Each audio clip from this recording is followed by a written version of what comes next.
My mother-in-law invited my husband's ex to Thanksgiving, telling me, "Relax, we're not replacing you. It's just a reminder you're not that special." My husband laughed and said, "If you're going to be insecure, just leave." So I did, and I took everything with me. Imagine preparing a Thanksgiving feast, wearing a sweater your husband gave you, a symbol of love. Now imagine that sweater suddenly feeling like a cruel, twisted joke. Because in a matter of minutes, a single doorbell ring shattered the illusion of my perfect life, revealing a betrayal so deep, it would unravel everything I thought I knew. Main story, it was Thanksgiving Day, exactly 4:47 p.m., just 17 minutes before dinner. I was in the kitchen, basting the turkey for the third time, hair pulled back in a messy bun. My cream cashmere sweater, a Christmas gift from Garrett, felt heavy, a mocking reminder of affection that had clearly meant nothing. My mother-in-law, Sylvia, practically sprinted to the door before I could even set down the baster. Her voice, thick with that manufactured delight she reserved for people she genuinely adored, carried through the hallway. Then I heard it, a woman's laugh, high-pitched, undeniably familiar, and it instantly sent a cold dread through my stomach. "Come in, come in. We're so glad you could make it," Sylvia trilled. I walked into the foyer and froze. My breath hitched. Standing right next to Sylvia, gracefully unwrapping a designer scarf, was Ashley Morrison, Garrett's ex-girlfriend, the woman he dated for 3 years before me, the one whose framed photo had lingered on his nightstand for the first 2 months of our relationship until I'd finally found the courage to ask him to put it away. Ashley was a social media dream come to life. Perfect blonde waves, a burgundy dress that probably cost more than my monthly car payment, and in her hand, a bottle of wine, a specific vintage. The exact same wine Garrett and I had shared on our honeymoon. Her smile was bright, sharp. "It's been forever," she purred, her eyes raking over me. "You look comfortable." Garrett appeared behind me, his hand landing on my shoulder, a gesture that used to comfort, now just felt like a trap. "Hey, Ash. Glad you could come." My throat tightened. "What's going on?" I whispered, my voice barely audible. Sylvia waved a dismissive hand, already guiding Ashley toward the living room where Garrett's father, Raymond, sat with his newspaper. "Oh, don't make such a fuss, dear. Ashley's been part of this family for years. Just because you married Garrett doesn't erase history. Mom invited her." Garrett murmured into my ear, his breath warm, his tone placating. "It's not a big deal." I turned to face him, searching his eyes for any sign that he understood how completely insane, how utterly humiliating this situation was. "You knew about this?" He shrugged, already moving away. "She mentioned it yesterday. Look, Ashley doesn't have family in town. It's Thanksgiving." What was I supposed to say? The next 2 hours blurred into a dizzying parade of forced smiles and painfully careful conversation. I served the turkey I'd spent 2 days preparing, while Ashley held court, regaling everyone with stories about her new marketing position at some hot tech startup. Sylvia hung on every single word, asking fawning follow-up questions, touching Ashley's arm with a maternal affection she had never once shown me.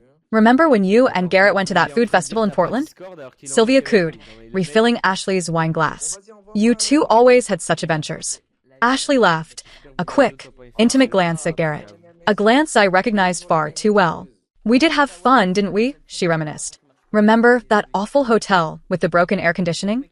Garrett actually smiled, a genuine expression of warmth I hadn't seen directed at me in months. "And you insisted on opening the window, even though we were on the ground floor." A raccoon literally walked into our room. They both dissolved into laughter, sharing a moment of cozy nostalgia that deliberately excluded everyone else at the table. Raymond chuckled along, but I caught his eye, a flicker of something that might have been sympathy. I pushed mashed potatoes around my plate, my appetite completely gone. This wasn't just dinner with an old friend. This was a deliberate power play, a carefully orchestrated reminder that I was replaceable. After dinner, while I was loading the dishwasher, Sylvia cornered me in the kitchen. Ashley's laughter, bright and echoing, drifted in from the living room where she and Garrett were now looking at old photo albums. "You seem tense," Sylvia observed, her tone dripping with false concern. I didn't look up from the plate I was rinsing. "I'm fine." "Are you sure?" she pressed, moving closer, lowering her voice. "Because you've been rather quiet all evening." "Look, Vivian, I know this might feel uncomfortable for you, but you need to understand something. Ashley was part of Garrett's life for a significant period. She knows him in ways you're still learning. We're not replacing you. It's just a reminder that you're not the only option." The plate slipped from my hands, clattering against the sink. "Not the only option." The words echoed in my head, a gut punch. As if I was some placeholder, some temporary arrangement that could be swapped out whenever convenient. "Excuse me?" My voice came out steadier than I felt. Sylvia smiled, a patronizing pat on my shoulder. Oh, don't be dramatic. I'm just saying that a little competition might be good for you. Keeps you on your toes. Ashley never let herself go like this. Her eyes traveled pointedly, disdainfully, to my casual sweater and jeans. I walked back into the living room, my hands shaking. Garrett and Ashley were sitting too close on the couch, his arm casually stretched across the back cushions in a pose that looked rehearsed, practiced. They both looked up as I entered, and something in my expression must have given away the tremor of my emotional state. Everything okay? Garrett asked, though his tone suggested he didn't really want to know the answer. Can we talk privately? I asked, my voice tight. He sighed, the sound loaded with irritation. Vivian, we have guests. Your ex-girlfriend is not a guest. I shot back, the words biting. She's a problem. Ashley raised her eyebrows, taking a delicate sip of wine. Wow. Okay. Garrett stood up, his jaw tight. Let's go to the kitchen.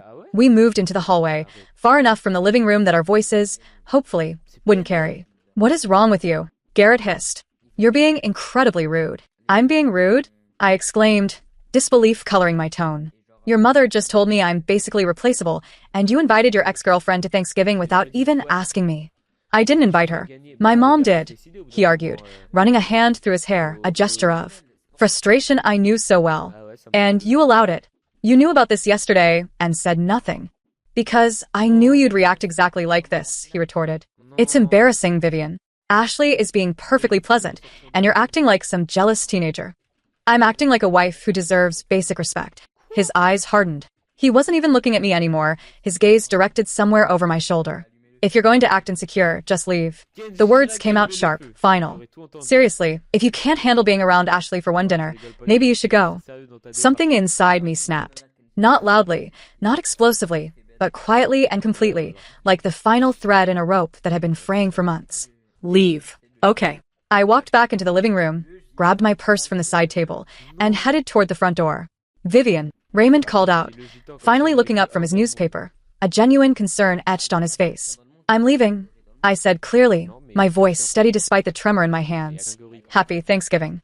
Sylvia appeared in the doorway, her expression a venomous mix of triumph and false concern. Oh dear. Running away won't solve anything. I looked at her, then at Ashley, who was watching with undisguised interest. I'm not running, I stated, locking eyes with Sylvia.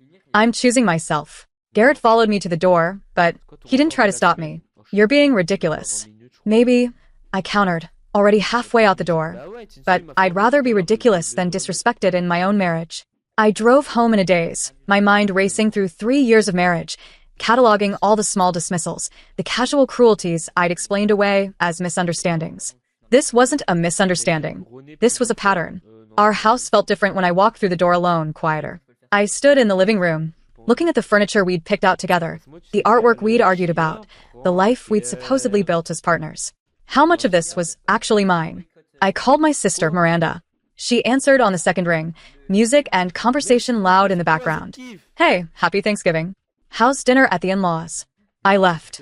The background noise cut off abruptly. What happened? I told her everything, my voice remarkably steady.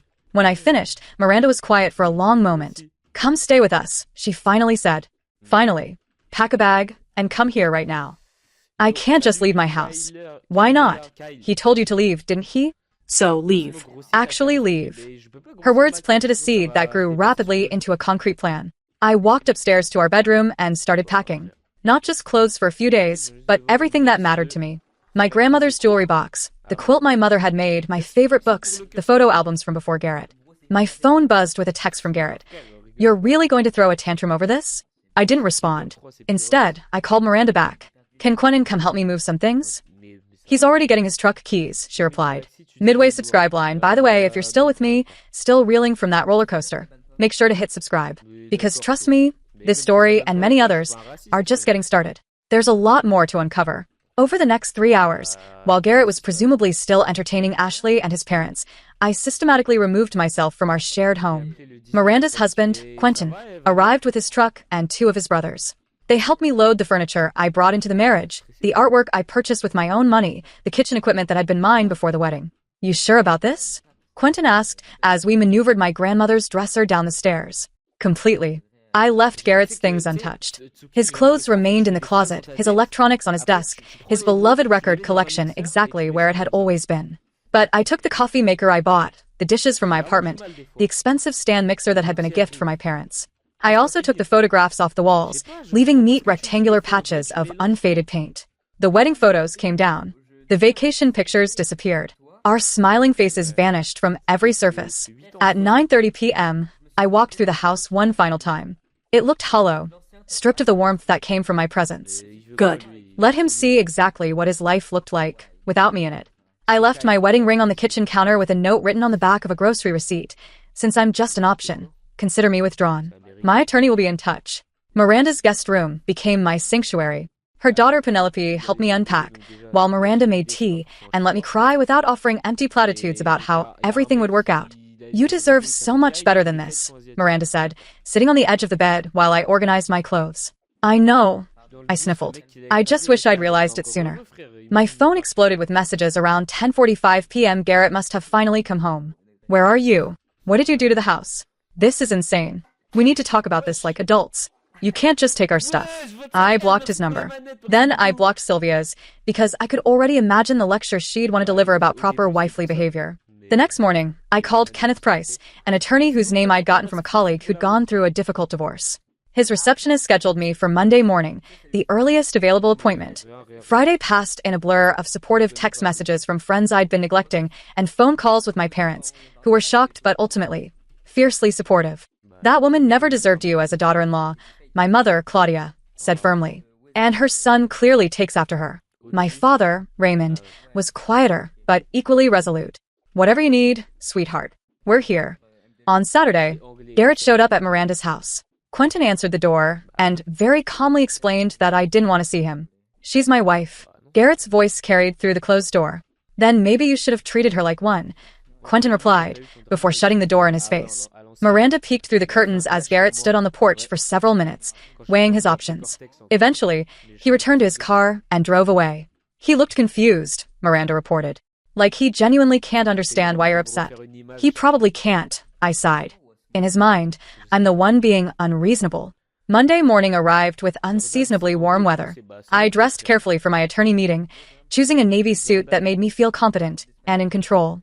Kenneth Price turned out to be a silver-haired man in his 50s with kind eyes and a firm handshake. Tell me everything, he said, pulling out a legal pad. I did. He listened without interrupting, occasionally making notes. When I finished, he leaned back in his chair. Oregon is a no-fault divorce state, which works in your favor. We don't need to prove adultery or cruelty, just that the marriage is irretrievably broken. Based on what you've told me and the fact that you kept your finances somewhat separate, this should be relatively straightforward. I want it done quickly. I can file the petition this week. Since you don't have children and you've already physically separated, we can move forward rapidly. The question is, what do you want from this? I thought about the house, the shared accounts, the life we'd built. I want what's mine. I don't want his money or his mother's family heirlooms or anything that doesn't belong to me, but I want my dignity acknowledged. Kenneth smiled. I think we can arrange that. The divorce petition was filed on Wednesday. Garrett was served papers at his office on Thursday. He called from a number I didn't recognize and foolishly, I answered. You filed for divorce? His voice was incredulous. Over Thanksgiving dinner, I countered calmly. Over 3 years of being treated like a placeholder. Thanksgiving was just when I finally saw it clearly. Vivian, this is crazy. We can work this out. Maybe couples therapy? I don't want to work it out.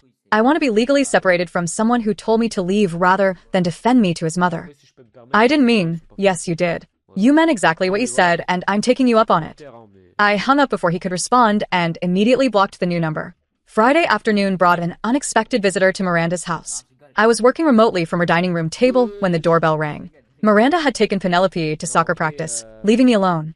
Through the window, I could see Sylvia standing on the porch, her expensive coat buttoned against the December cold, her expression set in determined lines. My first instinct was to ignore her, but something made me open the door. We need to talk, she announced, brushing past me into the hallway without waiting for an invitation. I don't recall inviting you in. She turned to face me, her eyes cold. You've made quite a mess of things, haven't you? Filing for divorce, like some impulsive child. I'm not discussing this with you. Garrett is devastated. Absolutely heartbroken. All because you couldn't handle a simple dinner with old friends. She moved into the living room, examining Miranda's family photos with barely concealed disdain. Do you have any idea what you're throwing away? The life we offered you. The life where I'm reminded I'm replaceable? That life. Sylvia waved her hand dismissively. You're being overdramatic. I was simply pointing out that marriages require effort. Ashley understood that. She knew how to make Garrett happy. Then she can have him. I retorted, a sharp, bitter edge to my voice. Oh, wait. She already does, doesn't she? The barb landed. Sylvia's carefully composed expression cracked slightly. They're just spending time together as friends. You're the one who abandoned your marriage. He told me to leave. I simply followed instructions. You know he didn't mean it like that. Men say things in the heat of the moment. A good wife knows when to be gracious, when to smooth things over. She stepped closer, her voice dropping to something almost confidential. Let me be frank with you, Vivian. You were never quite right for this family. We tried to accept you. We really did, but you never fit. Too independent, too focused on your little career, too unwilling to prioritize Garrett's needs. Each word was carefully chosen to wound. And a year ago, they might have succeeded. But standing in Miranda's living room, armed with a clarity that came from distance, I felt nothing but pity for this woman who measured worth in submission. You're right, I said calmly. I never fit because I'm not meant to shrink myself to accommodate people who don't value me. Value you? We gave you everything. A beautiful home, a position in society, connection to a respected family. I had all of that before Garrett. I countered, a new strength in my voice. I have my own career, my own accomplishments, my own family. I didn't need yours. Sylvia's face flushed with anger. How dare you speak to me this way? I came here to offer you a chance to fix this situation, to apologize and come back where you belong. I belong exactly where I am, away from you and your toxic family dynamic. You'll regret this when you're alone and struggling. When your little architecture job doesn't fulfill you the way being a wife and mother could have, you'll understand what you've lost. I've already lost 3 years of my life, I stated, my voice firm. I won't lose another day. She stared at me for a long moment, perhaps expecting me to crumble. When I didn't, she straightened her coat and headed toward the door. Don't come crying to us when this doesn't work out. You've made your choice. She paused in the doorway, delivering her final shot. Garrett deserves so much better than you. He always has. Then we finally agree on something, I said, a faint, satisfied smile touching my lips. He deserves someone who treats him the way he treated me, and Ashley seems perfect for that role. The door closed behind her with enough force to rattle the frame. I stood in the sudden silence, my hands shaking with adrenaline. Miranda arrived home 20 minutes later to find me staring out the window, processing what had happened. Was that Sylvia's car I passed? She asked, hanging up Penelope's jacket. She stopped by to tell me I'm making a huge mistake and that I'll die alone and miserable. Miranda snorted. Charming woman. What did you say? That I'm done shrinking myself for people who don't appreciate me. Good, Miranda said, joining me at the window. She needed to hear it. You know she's going to spread all kinds of stories about you, right? Make you out to be the villain. Let her, I said, feeling a sense of peace. The people who matter know the truth.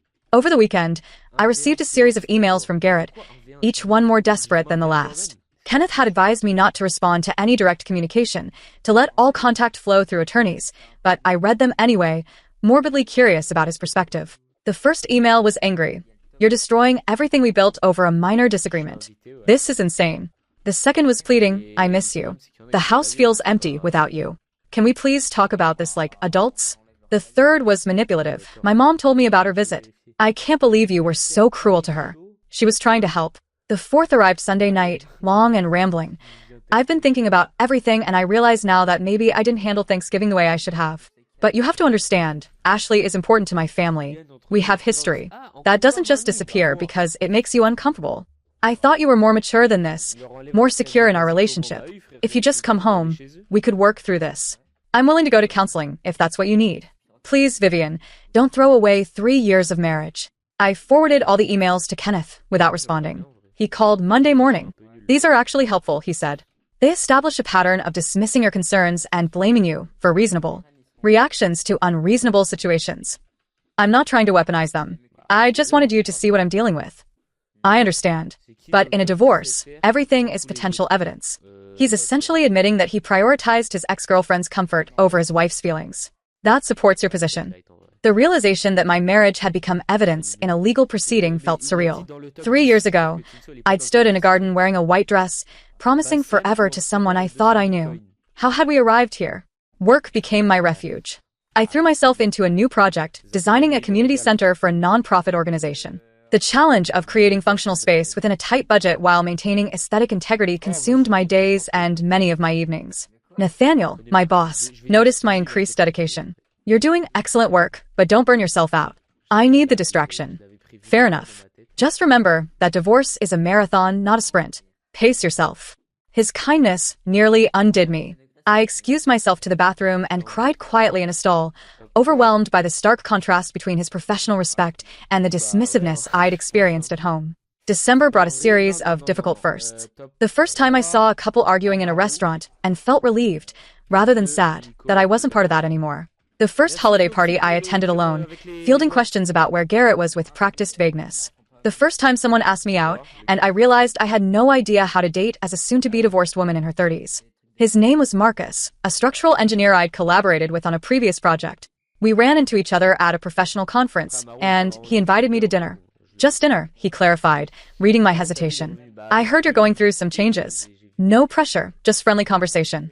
Dinner turned out to be exactly what I needed. Marcus was easy to talk to, with a self-deprecating sense of humor and a genuine interest in my work. We discussed architecture and engineering challenges, debated the merits of different sustainable building materials, and carefully avoided the topic of my impending divorce. This was nice, I said as we stood outside the restaurant afterward. Thank you for not making it weird. My divorce was finalized 2 years ago, Marcus admitted. I remember how isolating it felt. Sometimes you just need to remember that you're still a person outside of the relationship that's ending. Did it get easier? Eventually? Not in a straight line, but yes. You'll get through this.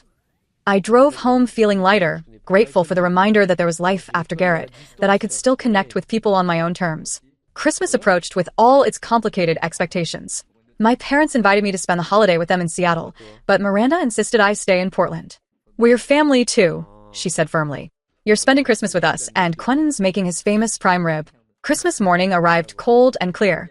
I woke in Miranda's guest room to the sound of Penelope's excited squeals as she discovered her presence.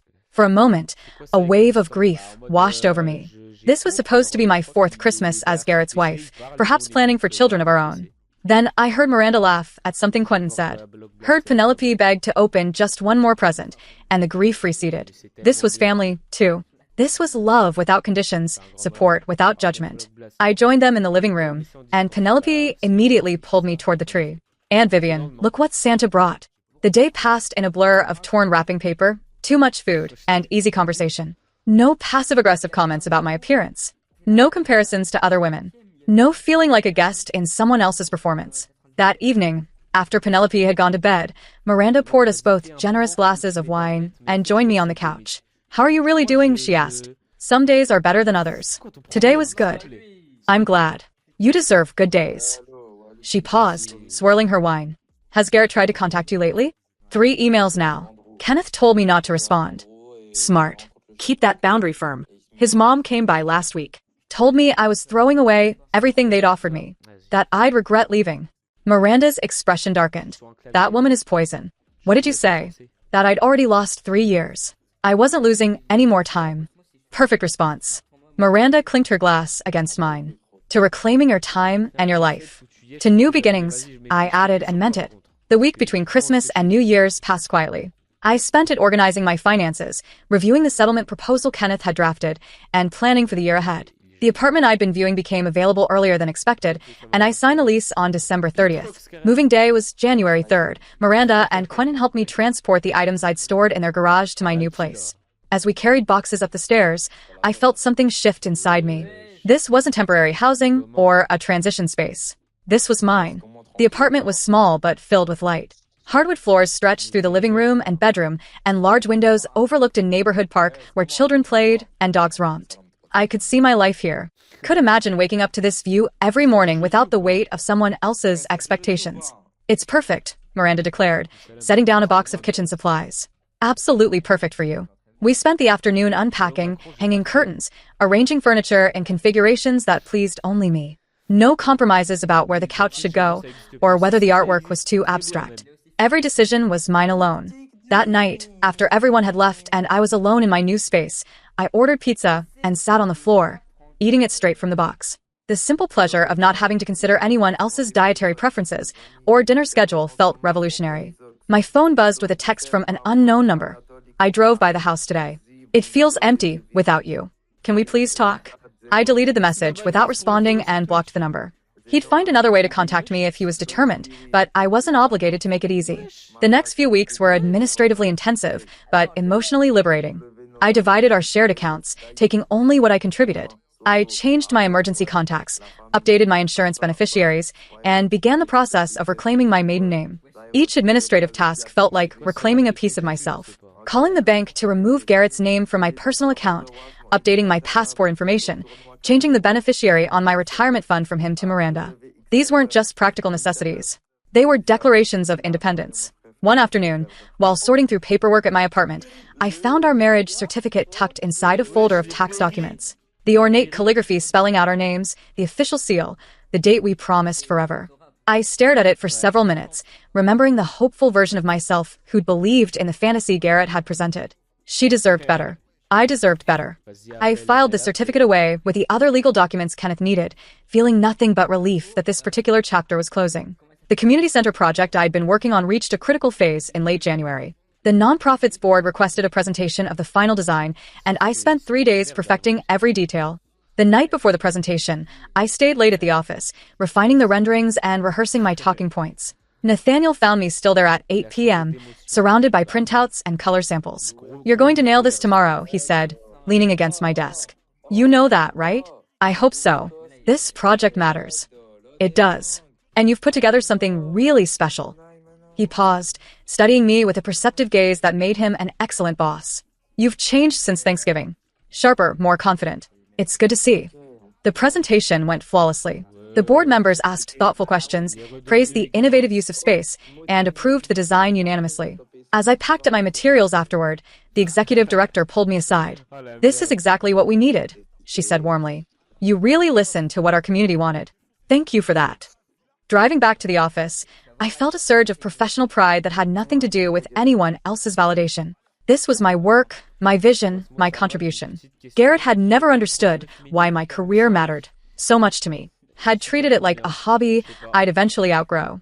But this was who I was, someone who created spaces where communities could gather and thrive. I realized I'd spent 3 years with someone who'd made me feel like I needed to constantly prove my worth when I'd been valuable all along. Ashley tried to friend me on social media in early December. I declined, and then made my accounts private. Miranda reported that mutual acquaintances were gossiping about the divorce, with most people shocked at how quickly it had happened. "Let them talk," I said. "They don't know what happened behind closed doors." The mediation session in January was tense but productive. Garrett showed up with his own attorney, a sharp-featured woman named Patricia, who immediately tried to claim I'd abandoned the marital home and forfeited my rights to shared property. Kenneth shut that down quickly. My client removed only items she brought into the marriage or purchased independently. "Your client explicitly told her to leave. We have witnesses." Garrett looked smaller somehow, diminished. He kept trying to make eye contact with me, but I focused on the mediator's questions and Kenneth's guidance. We divided everything cleanly.